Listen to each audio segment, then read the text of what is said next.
শহরের ব্যস্ত জীবনে ক্লান্ত হয়ে গেছে আরিফ। শেষ কবে কোথায় বেড়াতে গিয়েছিল তার মনে নেই। এইবারে সে যাবেই বেড়াতে। ঠিক করে ফেলেছে সামনে যে ছুটি আছে ৪ দিন, এই ছুটিটাকে সে কোনোভাবেই মিস করবে না। যেমন চিন্তা তেমন কাজ। দেখতে, দেখতে ছুটির দিনগুলো সামনে চলে আসলো। অফিস থেকে আরো ২ দিনের ছুটি এক্সট্রা নিয়ে মোট ৬ দিনের ছুটি নিয়ে বেরিয়ে পড়ল আরিফ। গন্তব্য ময়মনসিংহের মামার বাসা। শেষ এসএসসি পরীক্ষার পরে দিন ১০ থেকেছিল সে মামার বাসায়। সে কি আনন্দের সময় ছিল সেই ১০ দিন। তার সারা জীবনের যেন একটা সোনালী স্মৃতি হয়ে রয়েছে সেই ১০ দিন। তারপরে পড়াশোনার চাপ, ভার্সিটির অ্যাসাইনমেন্ট, তারপরে চাকরি, নানা ব্যস্ততায় সে আর যেতেই পারেনি কখনো। খুব বেশি দূরেও না। ঢাকা থেকে অল্প কিছু দূরেই ময়মনসিংহ জেলার ছোট্ট একটি গ্রামে তার মামার বাসা। এইবার সে মামার বাসায় যাবেই। তো তার জার্নি শুরু হয়ে গেল বিমানবন্দর স্টেশন থেকে। ট্রেনে ওঠার পর থেকেই সে কেমন যেন একটা আনন্দ অনুভব করছে। তার শরীরটা যেন মেঘের উপর দিয়ে ভেসে বেড়াচ্ছে। কি যে আনন্দ! অনেক দিন সে কোথাও যায়নি। এই আনন্দ উপভোগ করতে করতেই ট্রেনের দুলুনির সাথে নিজেকে যেন সে মিশিয়ে হারিয়ে ফেলল। কখন ঘুমিয়ে গেল সে নিজেও জানে না। ঘুম ভাঙল স্টেশনের কোলাহল শুনে। খেয়াল করলো এর পরের স্টেশনই তার গন্তব্য। তাড়াহুড়ো করে সবকিছু গোছগাছ করে নিয়ে আরিফ খুব উত্তেজিত হয়ে বসে আছে কখন পৌঁছে যাবে মামার বাসায়। অবশেষে যখন সে মামার বাসায় এসে ঢুকলো তখন দুপুর হয়ে গেছে। আসার সাথে সাথেই সে কি ব্যস্ততা, কোনটা তাকে খেতে দেবে, কি কোথায় তাকে বসতে দেবে, কি এক এলাহি কাণ্ড।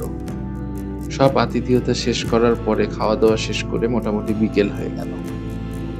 বিশ্রাম না নিয়ে আরিফ বের হয়ে পড়ল গ্রামের সৌন্দর্য উপভোগ করার জন্য। গ্রামের মেঠো পথ ধরে হাঁটতে হাঁটতে হাঁটতে হাঁটতে চলে গেল গ্রামের একদম শেষ মাথায় একটা বড় বিলের মাঝখানে। বিল জুড়ে শুধু ধান ক্ষেত আর ধান ক্ষেত। চারিদিকে সবুজ আর সবুজ। মৃদু বাতাসে দুলছে সেই ধানের শীষগুলো।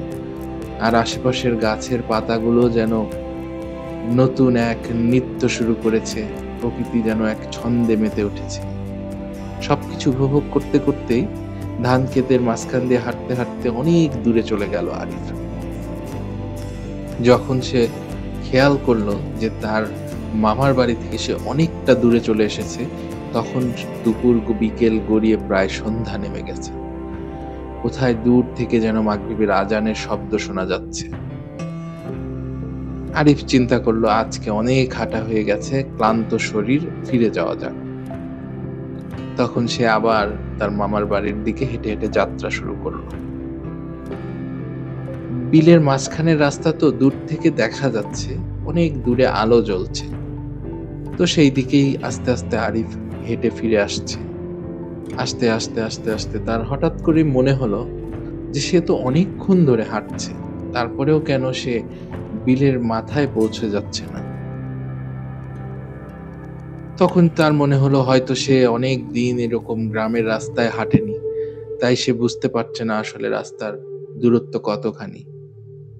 কিন্তু তার আবার এটাও মনে হলো যে সে যখন এসেছিল তখন তো এত সময় ধরে সে হাঁটেনি। তারপরেও সে তার আপন খেয়ালে হাঁটতে থাকলো। সন্ধ্যার গোধূলি আলো পেরিয়ে যখন নিকষ কালো অন্ধকার নেমে এসেছে, তখনও আরিফ ধান ক্ষেতের রাস্তা ধরেই হাঁটছে। তখন তার মনে হলো হয়তো সে রাস্তা ভুল করে ফেলেছে। সে হয়তো যেই দিকে মামার বাড়ির গ্রাম সেই দিকে না গিয়ে উল্টো দিকে কোনো অন্য গ্রামের রাস্তা ধরেছে। অন্ধকারে হয়তো সে বুঝতে পারেনি। এদিকে বিলের মাঝখানে কোনো মানুষও নেই যে সে কাউকে জিজ্ঞাসা করবে।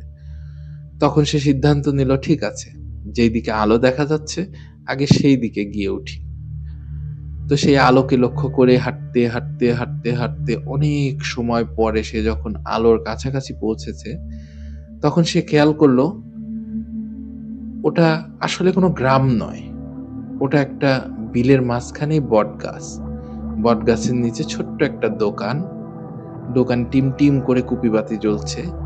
আর একজন বৃদ্ধ দোকানদার আনমনে আকাশের দিকে তাকিয়ে বসে আছে। কেটলি চাপানো, চায়ের পানি গরম হয়ে বাষ্প উড়ে যাচ্ছে। আরিফ কৌতূহলী হয়ে কিছুটা অস্বস্তি নিয়ে এগিয়ে গেল, লম্বা করে একটা সালাম দিল। এরপরে তাকে জিজ্ঞাসা করলো, আচ্ছা চাচা, এটা কোন গ্রাম? কোনো উত্তর নেই। কেমন যেন একটু অদ্ভুত মনে হলো আরিফের কাছে।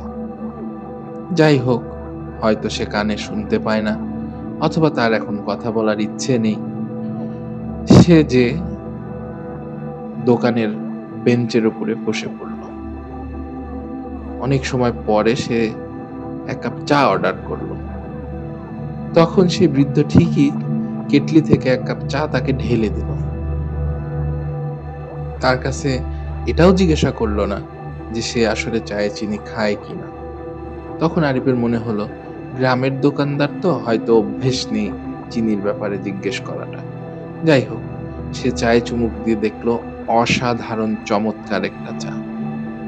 অনেক সময় ধরে আরিফ চাটাকে উপভোগ করলো। এরপরে সে আবার সেই চায়ের দোকানদারকে জিজ্ঞাসা করলো, চাচা, এটা কোন গ্রাম? অদ্ভুত একটা চাহনি দিল সেই দোকানদার। বৃদ্ধ মানুষ, কিন্তু চেহারার মধ্যে কেমন যেন একটা রুক্ষতা। মনে হচ্ছে অনেক ক্লান্তি, অনেক ধকল গেছে তার উপর দিয়ে। অদ্ভুত এক চাহনি দিয়ে সে আরিফকে বলল, তুমি কই যাইবা? আরিফ তখন তাকে খুলে বলল যে তার মামার বাসা, মামার নাম, বেড়াতে বেড়াতে সে যে রাস্তা হারিয়ে ফেলেছে। পুরো গল্পটা বৃদ্ধকে খুব সুন্দর করে সে শোনালো। এরপরে সে সাহায্য চাইলো যে সে তার মামা বাসায় ফিরে যেতে চায়। এইবারে বৃদ্ধ একটা মুচকি হাসি দিয়ে বলল, তুমি যেখানে আইছো এইখান থেকে তো ফিরা যাইতে পারবা না। কথাটা যেন তীরের মতো বিঁধলো আরিফের বুকে। হয়তো এটা একটা মজার কথা তার কাছে হতে পারত, কিন্তু বৃদ্ধর বলার ভাষা, চাহনি, দৃষ্টি সবকিছু মিলে কেমন যেন একটা ধাক্কা লাগলো আরিফের বুকে। তবুও কষ্ট করে আরিফ একটু হাসার চেষ্টা করলো।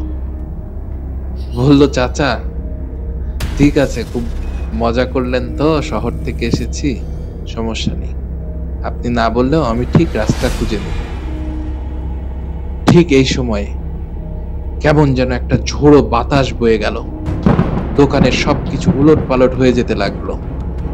বৃদ্ধ হঠাৎ উঠে দৌড় দিল ঠিক যেই দিক থেকে আরিফ এসেছিল সেই দিকে, আর জোরে জোরে চিৎকার করতে লাগলো, আর যাইতে পারবা না, ফিরা যাইতে পারবা না, তুমি আর যাইতে পারবা না।